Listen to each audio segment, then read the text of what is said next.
This is Andi Purewal for ID Boxing. I'm joined by Campbell Hatton here in Liverpool. Campbell, how are you? Good, mate. Just got the hard bit out of the way, really. It's the weigh-in, so just chill now until fight night. So we just had a little chat there about post weigh-in, and you said you could easily put up to a stone on after you weigh-in, which was a surprise to me to hear. Talk to me about that when you've just weighed in, and do you feel comfortable putting that amount of weight on? Is it something you spoke about internally, or is Matt kind of giving you a clip around the ear saying you need to maybe hold back on putting so much on?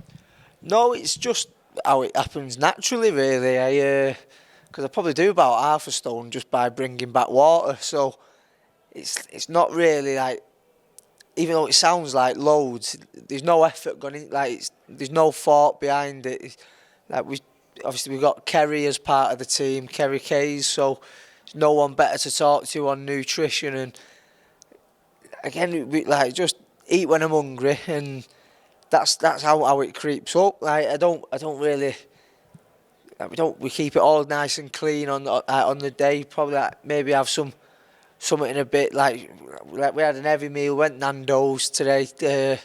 That's the routine every fight week. But there's nothing, there's no real aim behind it. Obviously, getting ready for Saturday night, Campbell, and the amount of times you've been through this process now, does it ever feel any different, or is it very much just a routine for you at this point? Yeah, it's starting to get routine, really. We was talking about it before, me and Matt, saying how chilled the fight week feels this week and how quickly everything's going, and I think it's just down to getting that experience. And like we say, we're like creatures of habit in a fight week. We have the same sort of little routines we do after the weigh-in and throughout the week, and just it flies. And that's the experience I'm picking up, not just in the ring doing the fighting, but just the other side of the sport outside the ring, and just keep nice and chilled until the time comes to switch on then, and starting to master that bit now. Do you feel at all as well, Campbell, that as kind of time's progressed, that pressure of being a Hatton family member, it has very much been put towards the back of everybody's minds, and has that helped you at all, if you believe that to be the case? Yeah, I think we're moving away from it a little bit now. Obviously, I've got a long way to go in my own career, and have not scratched the surface in terms of getting to where I want to get to. But I think now people are starting to see more and more of me, and I'm showing the improvements. I think people are getting more of an understanding that it ain't going to happen overnight, and I am a work in progress. It's going to take a bit of time. I'm only just 22, so I've got 10 years plus really before I'm at my peak, if you like. But I think now people are seeing more of me. They're comparing me to my previous fights, and not always comparing me to my dad at his best fighting out in Vegas and things like that, because it's not realistic. So I think the pressure's starting to lift now, and I'm not necessarily making my own name, because I haven't done anything yet. There's loads that I want to get done in the next few years, but I think the pressure's starting to lift. Yeah. Saturday night, stepping between the ropes again, first time in 2023. Campbell, talked about what you've worked on specifically in camp that you're hoping to show the audience who is either there or will watch on DAZN. Yeah, we've had a long camp. We've had a few dates before this one got confirmed. The first one being as early as end of January. So Christmas was cancelled. We normally do family holiday, which I still went on, but it was just a full training camp. Trained twice a day, sparred a couple of times out in Tenerife, and sacrificed that. And we've been working that long where we've been able to cover all bases. I've had a good mixture of sparring partners, some top names in there, like Lewis Ritson and Matthew Rennie, Zach Miller, loads more. Probably missed a few out, but because we've had so much time and I've been fit from so early on in the camp, we've had the opportunity where we can slow things down and work on the technical side of things. So I think this weekend I'd like to show everyone a much more polished version of myself, like my shape a lot better, and like just show everyone the boxing that I don't always. I think I always show glimpses of nice boxing, but then getting to tear up mode a little bit too much. Whereas this time, I'm not bothered about coming away with a stoppage win. Like I hope I do, and I think I'm well capable of doing that. But the main thing for me is showing everyone that it's a thoughtful win, and I'm not just a scrapper. I can go in there and box. You've obviously been very active at this early stage of your career, Campbell. I imagine you don't want it to be any different this year, but talk to me about your plans for 2023, and come the end of this year, what would you like to be looking at, to be on the brink of achieving or to actually achieve? Yeah, I think the main thing is to be busy. Like we've been saying, I didn't have a massive amateur career, so like every round is vital for me. But I think by the back end of the year, a title of some sort, or definitely at least the start of next year, a title of some sort is well within my reach, whether that be like an area or international, like whatever route the team want to go down. I think once I've got a few 8-rounders under my belt and I've built on that engine in the ring, because I've been doing like this camp. I've done 10-round spars at a very good pace, and still had a bit left, and my fitness has been great. But it's one thing, like on the night fitness is where we need to start building on that, and so I've get a few 8-rounders under my belt. I think a title's well in touching distance. Aqib Fiaz is a man who has been linked with yourself for a fight, as you have been with him as well, sharing a card once again. I've asked him, I've asked Jamie Moore, I'm going to ask yourself as well. Obviously, during boxing, for as long as he's been, we've always seen fights linked, and some fights which don't happen if somebody picks up a loss along the way, or negotiations get in the way, or wanting it to happen at the best time for both. Do you think there's any chance that we might see you two cross paths at a sooner point, as opposed to, say, for a British title or whatever, Eddie may deem it to be a fight worthwhile making at a certain point?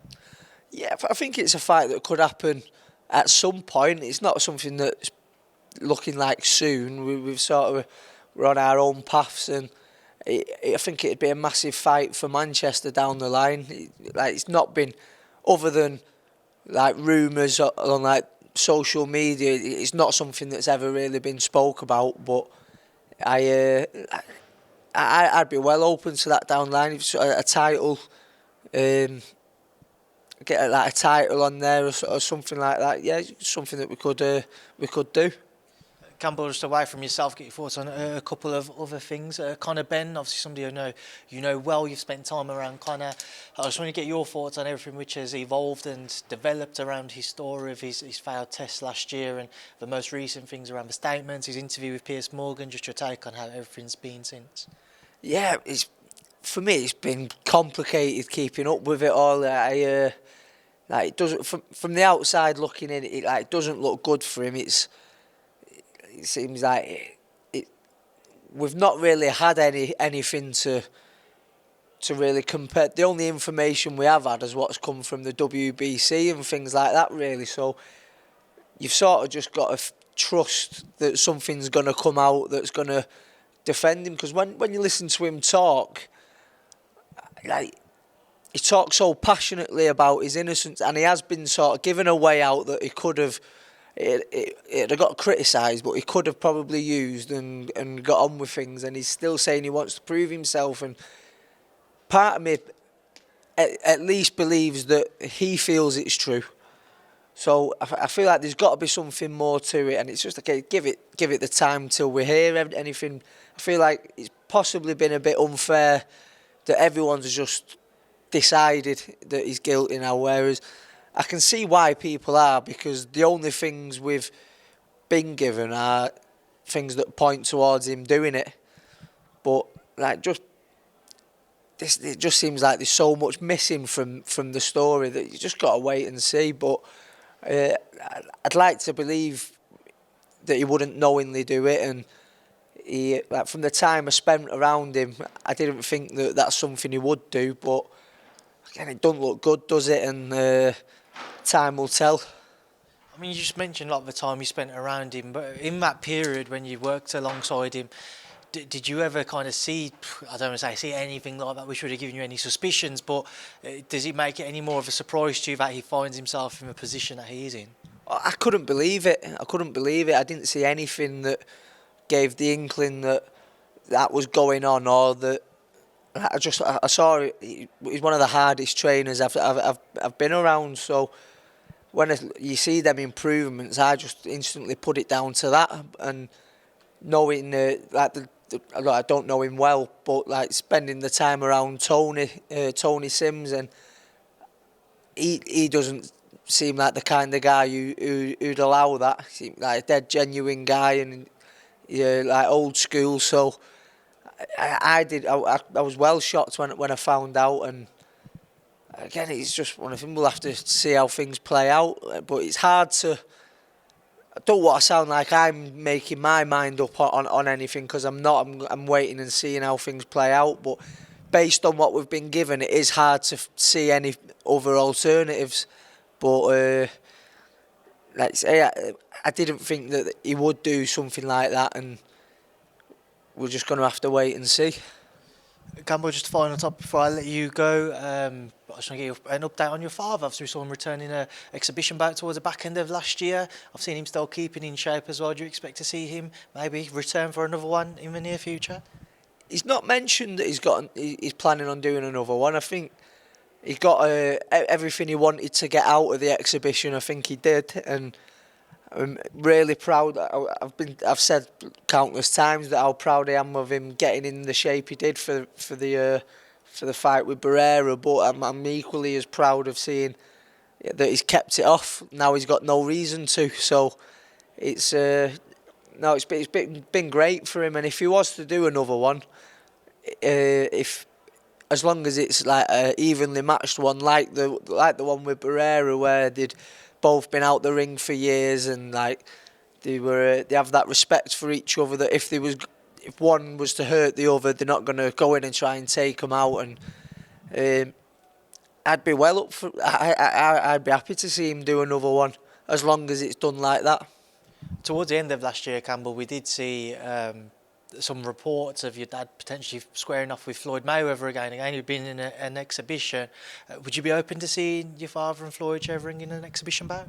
Again, I think it's something that would be absolutely massive. I think everyone would love that, and it'd be like a little trip down memory lane, wouldn't it? But I do think that both of them would be well capable of doing it, and they'd get in great shape and look really, really well through it. But it's not something I would want to see, because I don't think there'd be anything exhibition about it. I think there's obviously, I don't think they have the same respects that my dad and Marco had for each other, and I think it would just be a fight with no winner, wouldn't it? It'd be, and I don't want to see him going down that road of a proper, where they'd be trying to take each other's head off, with no doubt. So I wouldn't really want to see that, but I know he could do it.